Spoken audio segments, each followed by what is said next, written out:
Here's why I'm never selling all of my quant. Now, before I get started, keep in mind, I'm not saying I'm never going to sell anything because, of course, that'd be crazy, but I'm never going to be selling completely, even though nothing I say is financial advice nor a guarantee. And the reason for that is because, for instance, we once saw Cardano's native token called ADA hovering at the price of around 3 cents. Is it ever going to reach that price ever again? In my opinion, absolutely not. Even in 2022, right? When ADA kept going down and it felt like it was like caca, all this type of stuff, did it ever go down to that low ever again? No, it did not. You take a look at, for instance, is Ethereum, despite, let's say, a bear market, is it ever going to go to the price of like $10? No. Is something like Bitcoin ever going to reach the price of $1,000 ever again? No, it's not going to do that. So the way I take a look at it is that, yes, after this bull run is over, there's going to be a pullback. There's going to be a bear market that follows, in my opinion, hypothetically, because we have seen that time and time again. So when it comes to quant, I understand that eventually, once it does reach great heights, it's going to have a pullback. But again, I don't think it's ever going to hypothetically reach this low as what we're seeing right now, because we've seen it time and time again in history. Now, only time will tell. And I'm not saying I'm going to be correct here, but at least this is what I'm doing because I'm never going to be selling completely. Now, here's the thing as well. Some people may think that, okay, when it comes to quant, what price do you think it's going to reach? Hypothetically, in my opinion, $5,000 during this bull run. And it's not like it's even that crazy anyways, because keep in mind, considering current circulating supply, at that point, market cap would be around $60 billion. Keep in mind, again, BNB reached this by over $40 billion back in 2021, and we saw Dogecoin reach this by over $20 billion also in 2021. So it's not like a $60 billion market cap is this crazy nonsense pipe dream, if that makes sense. Not to mention, you take a look at when it comes to $5,000, that is around a 62x from here. I understand that it's not the best hypothetical upside, but it doesn't matter because I'm not looking for a 1000x. Some people out there, they're looking for that, but to me, I'm not, Other people out there, they say that, oh, if it's not a 1000x minimum or like a 200x or whatever, that means it's caca. But to me, anything over a 10x is amazing. So when I see something like this, hypothetically, let's say doing, around a 62x from here, or should I say over a 60x, that's already a big bonus because again, anything over a 10x for me is a massive bonus. Now, some people out there, they may think that quant is never going to gain the traction because they say that there's too many projects out there that are amazing, all this type of stuff. But if you take a look at quant, it pretty much kind of revolves around its own niche because if you think about it, what is very popular when it comes to the quant network, for instance, people often focus on something called the Overledger OS, which allows multi-chain applications to be built. Basically, what this does is that it allows applications to be built on top of multiple blockchains instead of just one. So this is a total game changer right here. Now, some people out there, they may think that who cares about that? We only care about building on only one blockchain. But to me, that's kind of like a back then type of thinking. Because if you think about it, yeah, sure, building on only just one blockchain is cool. But then what happens if the blockchain has several drawbacks? Now, let's use a different example. Let's say Solana, right? Solana is known for being lightning fast, has very low gas fees, it's very scalable. However, the network is not necessarily known for its reliability, historically speaking.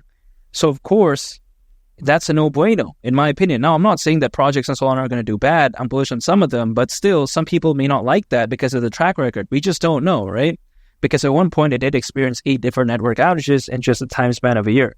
So again, that's kind of caca. However, again, you take a look at the Overledger OS, it allows people to escape this type of limitation because if, let's say, someone wants to build on the Stellar blockchain, but then they're like, okay, it's fast, but it's not really well known for its security. Now, some people may think that way, but then let's say they want to build on that. They're like, okay, yeah, there's this drawback. Now, how can we supplement that? Let's say also taking advantage of Bitcoin security. Now, that can be done through the Overledger OS, for instance, right? That's just an example. But that's how revolutionary it is. Sometimes people don't understand this. They think that quant is all caca, but I think they haven't taken a look at just how special something like this is as of right now, and just how special it could be moving forward. Because let's face it, there's many decentralized applications as of right now, but there's going to be more in the future. It's only natural. Take a look at the trajectory for Bitcoin. I think it's going to far exceed $150,000 during this bull run. Also, you take a look at the Bitcoin ETF, the Ethereum ETF, the number of institutional investors, the amount of enterprise adoption, it just through the roof. So I think this bull run could be so amazing. And again, I think the growth of the blockchain technology space in terms of just the attention for cryptocurrencies, it's going to grow from here on out. I think it's only fair to assume that as that grows, many developers are going to look for a solution to build multi-chain applications. Only natural, in my opinion.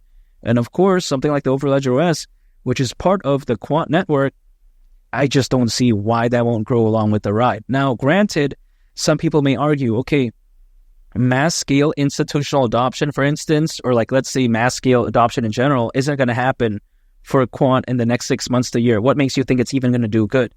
My response is this. It sometimes doesn't really matter in the world of cryptocurrencies. Luna Classic, for instance, what future does that have? You take a look at Do Kwon. Do Kwon allegedly fled to Europe. Things got so bad, right? Now there's just allegedly. And also, allegedly, he got apprehended in Europe. So if you think about it, come on, right? Luna Classic, caralho, porra. And still, even despite that pump, people pump that for fun, and that basically has no future, in my opinion. Not to mention Litecoin, something completely caca, in my opinion. Now, just my opinion. In 2021, had a massive rally. Also, not to mention, you take a look at Klima DAO, that even found a bottom. So, with all that taken into consideration, Quant can at least do okay during this bull run. And I think, again, that, if anything, showcases that it doesn't really need mass-scale institutional adoption to grow. We've seen time and time again many NFT projects, gaming projects, DeFi projects that never launch anything. But then the anticipation alone was already enough to have their native token absolutely skyrocket. So I think Quant could do very well during this bull run, hypothetically speaking, but it's just a waiting game. Let's say around 6 months to a year from right now, I think things could be a totally different story. But again, it's just patience.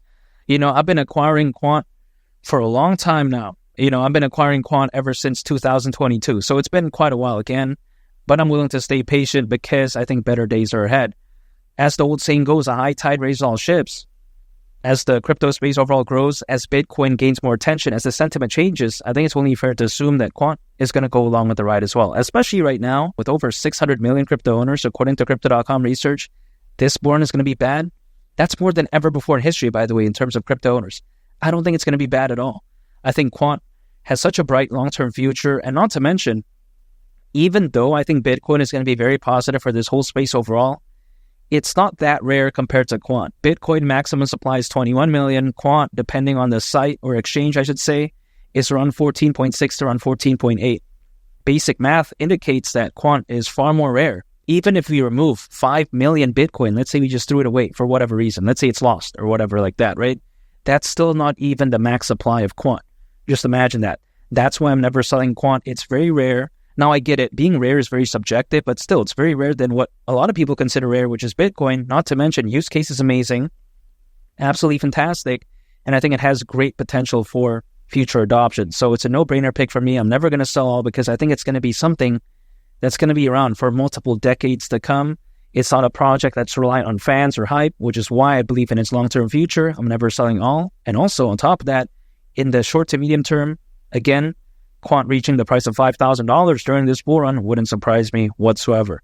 And make sure to subscribe if you gain value from this video. I'd greatly appreciate it. It's Mali the Captain, and I'll catch y'all on the next one. I'm out. Peace. Bye.